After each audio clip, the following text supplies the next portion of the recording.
Hi, and you're watching The Week Ahead with London Capital Group, aimed at helping you track the events that are likely to stir up substantial volatility in the financial markets. Now, looking ahead to next week, we have quite a decent mix of major events, economic releases and corporate data coming out. Now, starting off the week, we have trade balance data and Japan's first quarter annualised GDP figures coming out, and that's coming out overnight on Monday. Now, expectations are for Japan's first quarter GDP to be revised upwards for its second estimate. On Tuesday, we have first quarter GDP figures coming out of the Eurozone. Now, Eurozone GDP growth continued its gradual improvement in the first quarter as the recovery broadened in the big four Eurozone countries, especially Spain. But it's a busy day Tuesday with plenty of data coming out of Switzerland, the UK and China too.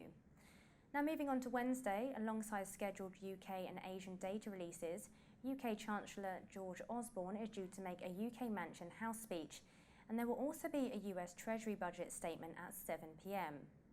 Now, later on in the week, we will see even more data out of the US, including US retail sales and EU and Japanese industrial production. Now, on the corporate calendar, amongst the big ones to look out for next week would definitely be First Group's full-year results, and that's coming out on Wednesday. But more importantly on Wednesday is Sainsbury's. Now, the UK's third biggest supermarket chain is due to post its first quarter trading update on Wednesday morning.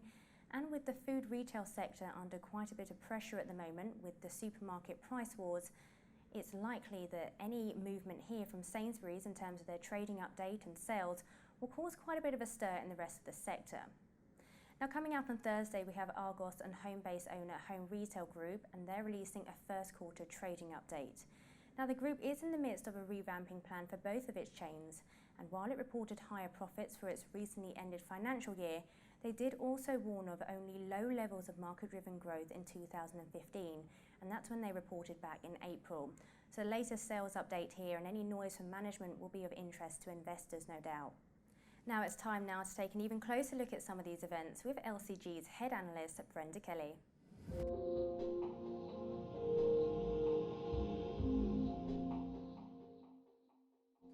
So Brenda, looking at next week's calendar, what's your biggest focus for next week? Well, I think certainly the focus will be very much on the US, particularly in light of the non-farm payrolls figure we saw today. We'll be looking to see the data actually continue in that particular trend if we are going to see a rate hike in the coming year. And certainly today we have seen the probability of a rate hike, certainly in December, as far as around 71%, and it was around 55% last week. So the strength of the US dollar will be set to continue with retail sales, and because consumer spending is such a massive part of the economy, will need to be good if this dollar is to continue its trend. So in terms of actually the US jobs data that came out today, what was it, 280,000 jobs in May. This did actually then cement the expectations then for the first rate hike by the end of the year. Which is unusual really, given that it was only one number and in one month, and certainly over the last few months we've had some very disappointing jobs data coming out of the US. Yes, unemployment is down around 5.4, 5.5%, but ultimately on one number, I think it's probably a little bit premature to assume that we're going to see a rate hike, particularly when inflation expectations aren't necessarily as cemented as the jobs numbers have been. Okay, moving away from the US and kind of focusing on Asia and Europe, is there anything in particular that investors and traders should be watching out for? Well, certainly for the dollar yen, that has been an interesting trade. It's been really vastly momentous over the last number of weeks. And of course, we have seen that similar sort of trend before. Between October and December, we saw 7 consecutive weeks of gains for dollar yen. We're now in our 3rd week of consecutive gains. So there is a sense that maybe we can see this continue, but I would be liking to see a pullback. And of course, that could come on the back of the GDP number from Japan early next week. And that's expected to come in at around 2.9% quarter-on-quarter annualized, and of course that could see the yen a little bit more bid, and we could see that pull back towards around the 123.80 level before we expand a bit higher, maybe as far as 128.40. Okay. I just want to speak about Greece. I know we've got EU GDP figures coming out as well. Latest on the Greek palaver, what's investor sentiment like at the moment in terms of what's going on in Greece? Well, ultimately Greece has actually failed to make good on its repayment to the IMF today, and they're going to bundle it into one payment on the 30th of June. So we have another deadline for Greece. Now, this failure to meet its deadline today does not put it in default, But if it does not do the same thing at the end of the month, then we are looking at a technical default, and that would be quite a big ramification for the Eurozone and of course for Greece as well.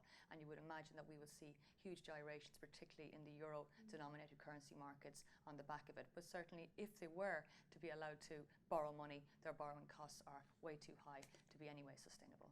In terms of moving the payment date to the end of June, do you think it is really realistic in terms of that they can actually pay it all? Well, I think it's a matter of trying to make sure that the reforms that they're putting in place are accepted as credible by the creditors, and that's the problem we have. It's about this stalemate that we have at the moment. Certainly, if there's choice between pensions and wages, then you would expect that perhaps they will, hold back and not necessarily go ahead with the payments. So it's a very difficult one to enumerate for the time being, but I would imagine that it will continue throughout the summer as one of the big volatile news stories. I know on Wednesday we've got some speeches as well in terms of the Mansion House tax. Is that something that investors should be keeping an eye on? Well, yes, this is, last year we had Mark Carney with a very hawkish speech, and we gave a bit of a shock to the pound. Now, what has been interesting in the recent May inflation report was an indication that the MPC broadly agrees with what the path of rates are that are currently priced into rates. So from that perspective, we could see a hawkish Carney, and of course that could set a rocket under the pound. And it has been very much treading water against the US dollar, very much in lockstep with the euro dollar as well. They're very positively correlated. So we could very well see, if a hawkish Carney comes out, a big move towards the 155 for the pound. Okay, so we've got some interesting stuff to look out for next week. Yes, indeed we do. Okay, great. Thank you very much.